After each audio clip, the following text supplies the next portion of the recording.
Hello and good morning all the students of class 9. Today we are about to read a new lesson which is titled Weathering the Storm in Ersama. This story is about a young boy who met with a natural disaster, that was a cyclone which hit the state of Odisha in the year 1999, and it had killed thousands of people and uprooted thousands of houses as well. Prashant, who went to meet his friend in a nearby town, got stuck up in this cyclone. After 2 days of stay at his friend's place, he had decided to return back to his village. Does he met with his family and other friends? We will get to know by reading this story, Weathering the Storm in Ersama. आज हमारे पास जो नई कहानी है वो है एरसमा में आए हुए तूफान का सामना करने वाले एक नौजवान की कहानी। ये चक्रवाती तूफान 1999 के अक्टूबर महीने में उड़ीसा राज्य में आया था, जिसने हजारों हजार लोगों की इस प्राकृतिक आपदा में मौत हुई थी। इसी आपदा में ये नौजवान प्रशांत अपने एक मित्र के साथ उसके ही घर में फंस गया था। 2 दिन उसके घर में रहने के बाद उसने निर्णय लिया कि वो अपने गांव लौटेगा। क्या वो अपने घर वालों से मिल पाया, अपने गांव वापस आ पाया? हमारी इस कहानी के माध्यम से हम ये जान पाएंगे। तो चलिए हम अपनी स्टोरी शुरू करते हैं, weathering the storm in Ersama. On October 27 October 1999, 7 years after his mother's death, Prashant had gone to the block headquarters of Ersama, a small town in coastal Odisha, some 18 kilometers from his village, to spend the day with a friend. 27 अक्टूबर 1999 अपनी माता की मृत्यु के 7 वर्ष के बाद प्रशांत एरसमा के प्रखंड मुख्यालय गया था, जो कि उड़ीसा का एक तटीय गांव है। ये स्थल उसके गांव से 18 किलोमीटर दूर थी और यहाँ वो अपने मित्र के साथ एक दिन बिताने के लिए आया था। In the evening, a dark and menacing storm quickly gathered. शाम होते होते एक काली गहरे बादलों से भरी आंधी की शुरुआत हो गई, या यूं कहें कि इसने उस स्थान को घेर लिया। Winds beat against the houses with a speed and fury that Prashant had never witnessed before. हवाएं भवनों से, सभी जगहों से इतनी तेजी से टकरा रही थी, यानी हवाओं का जोर इतना अधिक था, इतना तेज था, जैसा कि प्रशांत ने अपने जीवन में पहले कभी नहीं देखा था। Heavy and incessant rain fill the darkness. जबरदस्त बारिश इस अंधेरे को और भी गहरा बना रही थी। Ancient trees where uprooted and crashed to earth. बहुत पुराने से पुराने पेड़ भी उखड़ गए थे और जमीन से लगे हुए थे, यानी अपनी मौत का इंतजार कर रहे थे। Screams rent the air as people and houses were swiftly washed away. हवा में लोगों की चीख गूंज रही थी, यानी पूरी हवा लोगों की दर्द भरी चीखों से गुंजायमान थी, क्योंकि घर और लोग इस हवा के पानी के बहाव में बहते जा रहे थे। The angry water swirled into his friend's house neck deep. उसके मित्र का घर भी गर्दन तक इस तेजी से बढ़ती हुई पानी में भर गया।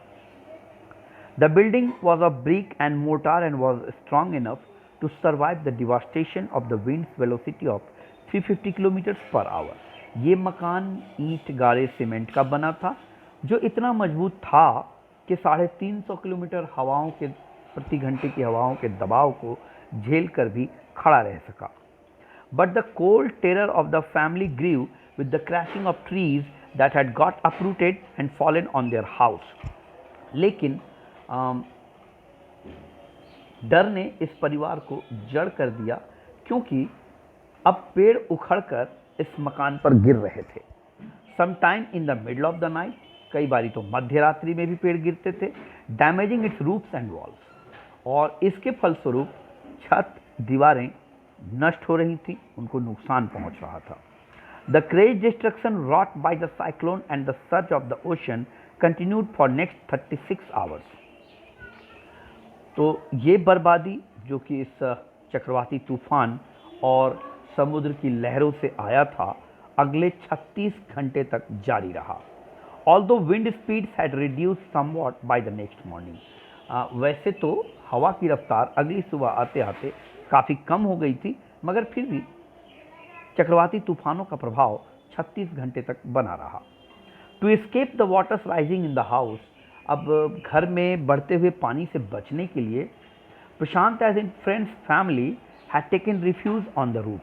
तो प्रशांत और उनके मित्र के परिवार ने छत पर शरण ले लिया. प्रशांत will never forget the shock he experienced at his first glimpse of the devastation wrought by the super cyclone in the grey light of early morning. प्रशांत उस नज़ारे को, उस तकलीफदेह नज़ारे को अपने जीवन में कभी नहीं भूल सकेगा जब उसने सुबह के हल्की रोशनी में इस चक्रवाती तूफान के द्वारा मचाई गई तबाही का मंजर छत से देखा. A raging, deadly brown sheet of water covered everything as far as the eye could see. जहाँ तक नजरें जा रही थीं, सब कुछ जलमग्न था. चारों तरफ पानी ही पानी दिख रही थी. Only fractured cement houses still stood in a few places. इनमें खड़े अगर कुछ दिख रहे थे तो वो थे टूटे फूटे सीमेंट ईंट से बने हुए पक्के मकान जो कहीं कहीं दिख रहे थे. ये मकान टूटी फूटी हालत में थे मगर फिर भी खड़े थे. Bloated animal carcasses and human corpses floated in every direction. मरे हुए जानवरों के मृत शरीर और मरे हुए इंसानों के, डूबे हुए इंसानों के शरीर इस जल में हर ओर बह रहे थे. All round even huge old trees had fallen. यहाँ तक कि आसपास के विशाल विशाल पेड़ भी गिर गए थे. 2 coconut trees had fallen on the roof of their house. उनकी घर, जिस घर में वो रह रहे थे, उनकी छत पे भी 2 नारियल के पेड़ गिर गए. This was a blessing in disguise. ये उनके लिए डूबते को तिनके के सहारे जैसा था. Because the tender coconuts from the trees kept the trapped family from starving in the several days that followed. क्योंकि इस नारियल के पेड़ में लगे हुए फल ने इस विभीषिका में फंस गए इस परिवार को अगले 7 दिनों तक अपने फलों की सहायता से जिंदा रखा. हम सभी जानते हैं कि नारियल में पानी भी होता है जो हमारी प्यास भी मिटाता है और उसका फल खाकर हम बड़े इत्मीनान से अपनी भूख भी मिटा सकते हैं. अर्थात अगले 7 दिनों तक इस परिवार के जीवित रहने का मुख्य कारण था नारियल के इन 2 पेड़ों का गिरना, जिनके फलों को खाकर और उसके पानी को पीकर ये परिवार जीवित रहा. For the next 2 days, अगले 2 दिनों तक प्रशांत sat huddled with his friend's family in the open of the rooftop.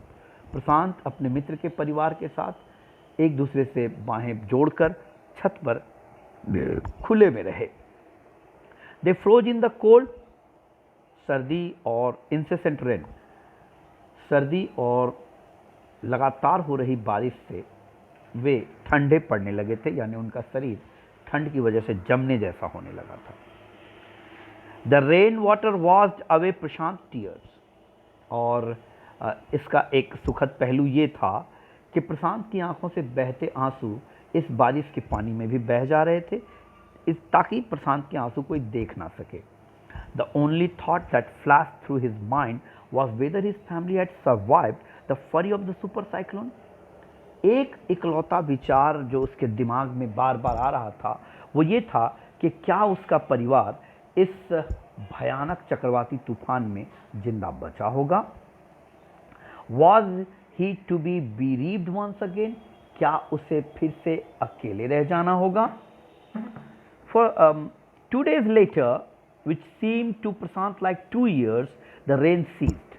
2 दिनों के बाद, और ये 2 दिन प्रशांत को 2 वर्ष के जैसे लगे, बारिश कम हुई and the rain water slowly began to recede. और धीरे धीरे वर्षा का ये जल कमने लगा. प्रशांत was determined to seek out his family without further delay. प्रशांत बिना देर किए अपने परिवार को ढूंढना चाहता था. But the situation was still dangerous. लेकिन स्थिति अब भी खतरनाक थी. And his friend's family pleaded with Prashant to stay back a little while longer. और प्रशांत के मित्र के परिवार ने उससे अनुरोध किया कि थोड़े दिन और रुक जाए, but Prashant knew he had to go. लेकिन प्रशांत अपने अंदर ये बात जानता था कि उसे जाना ही होगा, क्योंकि उसे अपने परिवार वालों को ढूंढना था। अपने मित्र के घर रहने से वो अपने परिवार वालों के बारे में जान नहीं पा रहा था और इससे उसकी बेचैनी बढ़ती जा रही थी। इसलिए उसने निर्णय ले लिया था कि चाहे जो भी हालात हों, अब तूफान थम चुका था, इसलिए उसने निर्णय लिया कि वो अब अपने परिवार वालों को ढूंढेगा। He equipped himself with a long, sturdy stick. इसलिए उसने अपने हाथ में एक लंबी, मजबूत छड़ी पकड़ी, लाठी जैसा पकड़ा, and then started to his 18-kilometer expedition back to his village through the swollen flood waters. और फिर अपने उस लाठी की सहायता से उसने अपनी वो 18 किलोमीटर का ये अभियान, वापसी का अपने गांव लौटने का ये अभियान, इस बाढ़ग्रस्त क्षेत्र से लौटने का अभियान उसने प्रारंभ किया। बाढ़ग्रस्त मैं इसलिए कह रहा हूँ क्योंकि चारों तरफ पानी ही पानी थी और ऐसी जलराशि सामान्य तौर पे तभी आती है कहीं जब कोई बाढ़ आता हो, और क्योंकि इस चक्रवाती तूफान में समुद्री जल ने चारों तरफ के इलाके को भर दिया था, इसलिए बाढ़ जैसा नज़ारा था। तो इस बाढ़ग्रस्त इलाके से उसे निकलना था, अपने घर जाना था, इसलिए उसने एक लाठी का सहारा लिया और इस अथाह जल में उतर गया। It was a journey he would never forget. ये एक ऐसी यात्रा थी जो वो जीवन में कभी नहीं भूल सकेगा। He constantly had to use his stick to locate the road. उसे निरंतर अपनी छड़ी का इस्तेमाल करना पड़ रहा था ताकि सड़क के बारे में अनुमान लगाया जा सके, अंदाजा लगाया जा सके। To determine where the water was most shallow, सड़क का अंदाजा लगाने के लिए, साथ साथ में ये पता लगाने के लिए कि भाई कहाँ पानी सबसे कम गहरा है, क्योंकि अगर ज़्यादा गहरा पानी होता तो चलने में प्रशांत के डूबने का डर था। इसलिए वो उस लाठी की सहायता से सड़क के बारे में अंदाजा लगा लेता था, साथ साथ में लाठी को आगे बढ़ाकर देख लेता था कि आगे पानी कितना गहरा है कि वो डूब ना सके। At places it was waist deep, कई जगहों पे ये पानी कमर की ऊंचाई तक थी।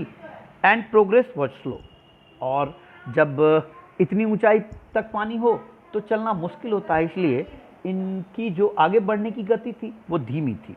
Eight several points he lost the road, कई जगहों पे तो सड़क ही गुम थी। एंड हैड टू स्विम, और ऐसी जगह पे उसे तैरना पड़ता था। आफ्टर सम डिस्टेंस, कुछ दूरी चलने के बाद, he was relieved to find 2 friends of his uncle who were also returning to their village. थोड़ी दूर जाने के बाद उसे अपने अंकल के, अपने चाचा मामा आप जो समझें, उनके 2 मित्र मिले, जिन्हें देखकर उसे बहुत आश्वासन मिला, बड़ी आश्वस्तगी हुई, क्योंकि ये 2 लोग भी गांव ही लौट रहे थे। They decided to move ahead together, उन्होंने तय किया कि अब आगे की यात्रा वो एक साथ करेंगे। As they waded through the water, जब वो पानी से आगे बढ़ रहे थे, the scene they witnessed grew more and more macabre. जो नज़ारा जैसे जैसे वो आगे बढ़ रहे थे बेहद दुखदाई बनता जा रहा था, बेहद अफसोसनाक नज़ारा था, दर्दनाक दृश्य था। They had to push away many human bodies, men, women and children, and carcasses of dogs, goats and cattle that the current swept against them as they moved ahead. उन्हें अपने रास्ते में कई मानव शरीरों को किनारे लगाना पड़ रहा था, जिनमें औरत, मर्द, बच्चे थे। साथ साथ में मरे हुए जानवरों के भी शव जहाँ वहाँ बिखरे पड़े थे, जिसे किनारे हटाना पड़ रहा था, जिनमें मरे हुए कुत्ते थे, बकरियां थीं, लोगों की मवेशी थे, और ये सब पानी बहाकर उनके नज़दीक ले आता था, जिसे उन्हें किनारे करना पड़ता था, तब वो आगे बढ़ रहे थे। In every village that they passed, हर वो गांव जो उन्होंने पार किया, they could barely see a house standing, शायद ही उन्हें कोई घर खड़ा दिख रहा था। यानी इतनी भयानक तूफान थी कि इसने तकरीबन सभी भवनों को, सभी घरों को नष्ट कर दिया था। Prashant now wept out loud and long, अब प्रशांत जोर जोर से रो रहा था। हम जार जार रोना कहते हैं, जार जार रोना अर्थात फूट फूट कर रो रहा था वो, क्योंकि उसे ऐसा लग रहा था कि अब शायद वो अपने परिवार वालों से नहीं मिल पाएगा। इतनी भयानक चक्रवाती तूफान में कहाँ उसके परिवार वाले बचे होंगे। तो ऐसी बातें, इन लाशों को देखकर, ये नज़ारे देखकर उसका मन बहुत दुखी हो गया, वो रो रहा था। He was sure that his family could not have survived this catastrophe. वो बिल्कुल निश्चित हो चुका था कि इतनी भयानक तूफान को उसका परिवार शायद सह नहीं पाया होगा, शायद उसके परिवार में कोई जिंदा ना बचा हो। इवेंचुअली प्रशांत रीच्ड हिज विलेज कालीकुड़ा। अंततः प्रशांत अपने गांव पहुंच ही गया जिसका नाम था Kalikuda. His heart went cold. गांव पहुंचकर उसका हृदय बैठ गया। Where their home once stood, there were only remnant of its roof. जहाँ कभी उसका घर हुआ करता था, आज केवल उस घर की छत बची थी, बाकी सब कुछ बह चुका था। Some of their belongings were caught, mangled and twisted in the branches of trees just visible above the dark water. उसके घर की कुछ जरूरी चीज़ें जो बहकर बाहर निकली थी, टूटी फूटी अवस्था में पेड़ों के ऊपर टंगी पड़ी थी और वो पानी के ऊपर पेड़ की शाखाओं पे दिख रहे थे। Young Prashant decided to go to Red Cross shelter to look for his family. इस युवक प्रशांत ने यह निर्णय लिया कि वो रेड क्रॉस सोसाइटी जा कर के एक बार देखेगा अगर उसके परिवार के कुछ लोग जो बचे हैं। ये राहत शिविर थी जो एक स्वयंसेवी संस्था रेड क्रॉस सोसाइटी है, उसके माध्यम से चलाई जा रही थी। तो उसने भी तय किया कि वो जाकर इस रेड क्रॉस सोसाइटी के कैंप में जाकर अपने परिवार वालों को ढूंढेगा। Among the first people he saw in the crowd was his maternal grandmother. जिन सबसे पहले लोगों को वहाँ उसने देखा उनमें उसकी नानी भी थी। Weak with hunger she rush to him, her hands out stretch, her eyes brimming. भूख से कमजोर वह दौड़ी उसकी ओर। उसके बाँह खुले थे, आंखों में चमक थी। It was a miracle. ये एक आश्चर्य था कि इतने बड़े तूफान में प्रशांत बच गया था और वह भी बची थी। तो उन दोनों के लिए ये एक मिराकल था, एक अद्भुत आश्चर्य था। They had long given up for dead. बहुत पहले ही दोनों ने एक दूसरे को मरा हुआ मानकर उम्मीद छोड़ दी थी। Quickly word spread and his extended family gathered around him. जल्दी ही बातें फैली और उसके परिवार के सभी लोग जो वहाँ मौजूद थे वो आए। And hugged him tight in relief. और उसे जोर से गले लगा लिया। सबको बड़ी राहत मिली। प्रशांत anxiously scanned the mortally battered group. प्रशांत ने ध्यान से इन गरीब लोगों की हालत देखी क्योंकि ये लोग बुरी अवस्था में थे। His brother and sister, his uncles and aunts, they all seemed to be there. उसके सारे रिश्तेदार, भाई बहन, चाचा चाची, मामा मामी जो भी थे, ऐसा लग रहा था सब वहीं मौजूद थे।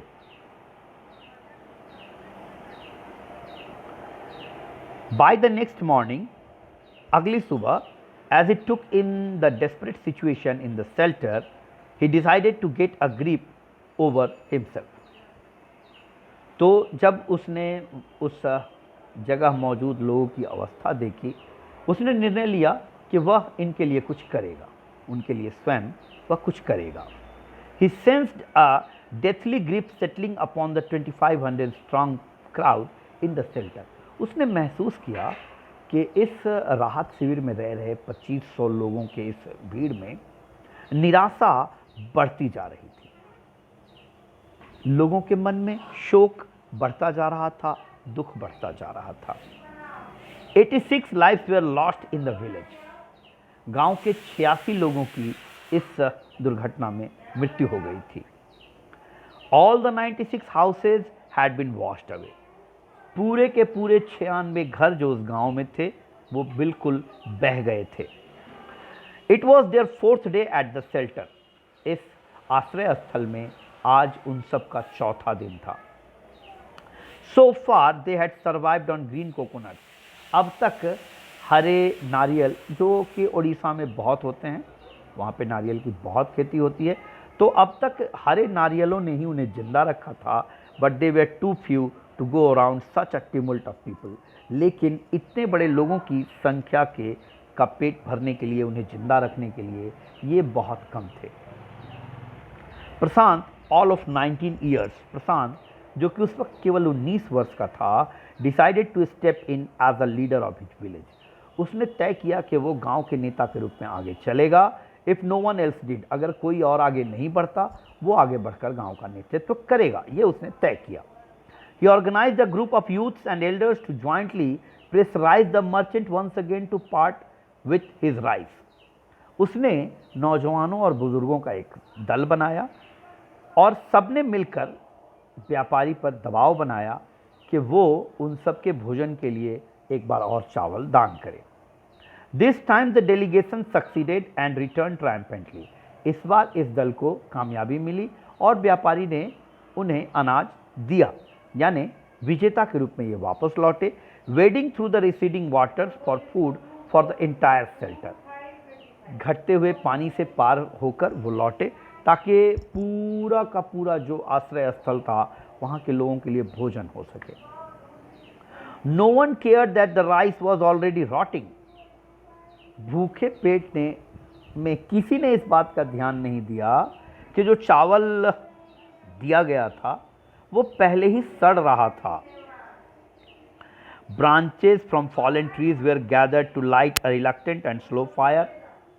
पेड़ों की शाखाएं तोड़ी गईं ताकि एक धीमी आंच जलाई जा सके। On which to cook the rice, जिस पर कि वो इस चावल को पकाएं ताकि एक दिन तो सही भरपेट भोजन उन्हें मिले। For the first time in 4 days the survivors at the cyclone shelter were able to fill their बेलीज।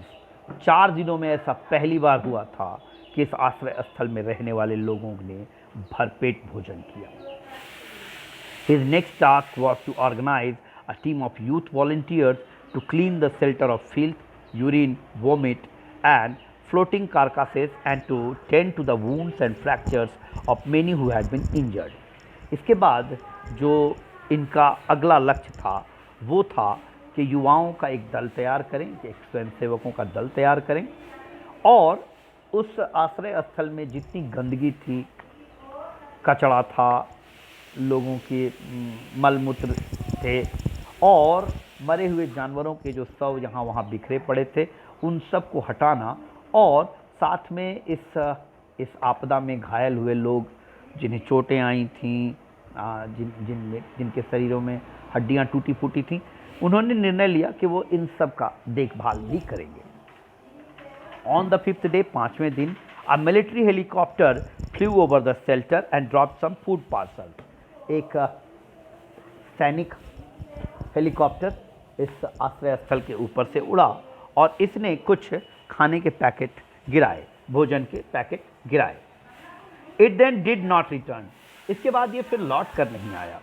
The youth task force gathered empty. नौजवानों के दल ने खाली बर्तन उस आश्रय स्थल से इकट्ठा किए।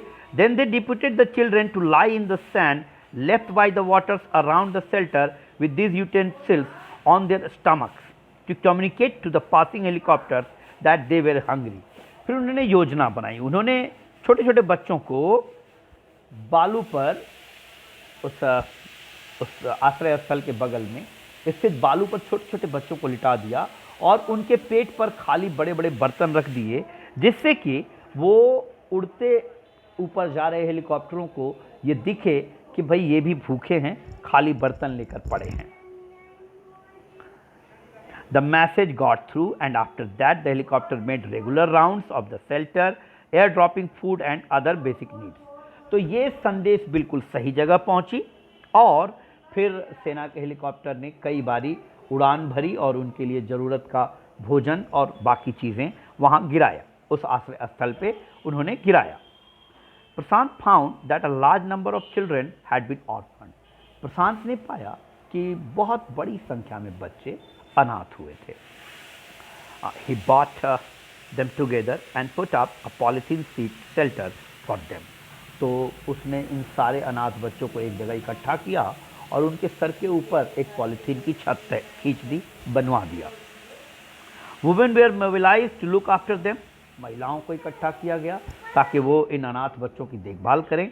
While the main secured food and material for the shelter, जबकि उस आश्रय स्थल में रहने वाले पुरुषों को ये जिम्मेदारी दी गई कि वो भोजन और अन्य जरूरी चीज़ें इस आश्रय स्थल में इकट्ठा करें। एज द वीक्स पास्ट, जैसे जैसे कुछ सप्ताह बीते, Prashant was quick to recognise that the children, women and children were sinking deeper and deeper in their grief.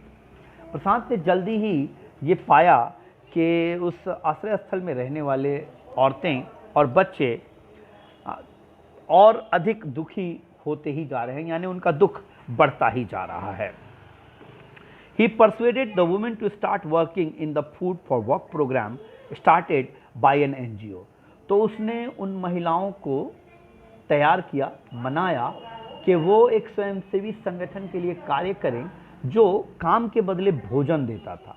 And for the children he organise sports events, और बच्चों के लिए उसने खेल कूद के आयोजन रखवाए। He himself love to play cricket, उसे खुद भी क्रिकेट खेलना पसंद था।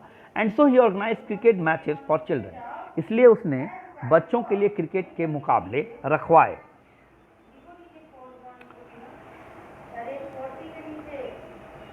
Prashant engaged with other volunteers in helping the widows and children to pick up the broken pieces of their lives। प्रशांत ने अपने साथ के स्वयंसेवियों को लगाया ताकि वो अनाथ बच्चों, विधवा महिलाओं को इकट्ठा करें ताकि वो अपने जीवन की ज़रूरतों को पूरा कर सकें। The initial government plan was to set up an institution for orphans and widows. सरकार का शुरुआती योजना ये थी कि अनाथों और विधवाओं के लिए कुछ संस्थान बनाए जाएं। However this step was successfully registered, लेकिन इस योजना का सफलतापूर्वक विरोध हुआ। As it was felt that in such institutions children would grow up without love, क्योंकि ये महसूस किया गया कि ऐसी संस्थानों में बड़े होने वाले बच्चे को कोई प्यार नहीं देता। And widows would suffer from stigma and loneliness, और विधवाओं को भी वहाँ कई तरह की लांछन सुनने पड़ते हैं और अकेलापन सहना पड़ता है। Prashant group believed orphans should be resettled in their own community itself. Prashant और उनके दल का मानना था कि अगर अनाथ हुए भी हैं तो उन्हें अपने ही समाज के आसपास व्यवस्थित कर देना चाहिए। Possibly in new foster families made up of childless widows and children without adult care, और इनको इन अनाथ बच्चों को ऐसे परिवारों को सौंप देना चाहिए जिनके परिवारों में बच्चे नहीं हैं ताकि उनकी बेहतर देखभाल हो सके, और जिन बच्चों को बड़े नहीं हैं तो उनको बड़े को उनके साथ जोड़ दिया जाए। मतलब एक पारिवारिक माहौल बना दिया जाए ताकि बच्चे भी सुगमतापूर्वक रह सकें और बुजुर्गों को भी या यूँ कहे वयस्क लोगों को भी ऐसा ना लगे कि उनका कोई देखभाल करने वाला नहीं है। It is 6 months after the devastation of super cyclone. आज इस चक्रवाती तूफान के 6 महीने हो चुके हैं। ये जब लिखी गई तब की बात है। This time Prashant's wounded spirit has healed simply because he had no time to bother about his own pain। अब प्रशांत की अपनी व्यक्तिगत सारी तकलीफ, सारा दर्द भर चुका है, क्योंकि उसे अब अपने लोगों के खोने का कोई दर्द नहीं होता, कोई तकलीफ नहीं है। His handsome youthful face is what the widows and orphan children of his village seek out most in their darkest hour of life। उसका खूबसूरत चेहरा जो जोश से भरा होता है, उसके गांव के विधवा महिलाओं और अनाथ बच्चों के लिए उम्मीद की आखिरी किरण है जो उनके इस तकलीफ पे उनके लिए सहारा बना। यहाँ आकर ये स्टोरी आपकी, जिसे हर्ष मांदर ने लिखा है, ख़त्म होती है वेदरिंग द स्टॉर्म इन एर्समा। आपकी ड्यूटी है इस स्टोरी को हूबहू पढ़ेंगे, साथ ही इसके आप सबके पास अपने बुक्स मौजूद हैं। इनमें दिए गए सारे क्वेश्चंस को सॉल्व करना है और आंसर्स मुझे व्हाट्सएप करने हैं। तो आज के लिए इतना ही, अगली मुलाकात अगले दिन। Thank you.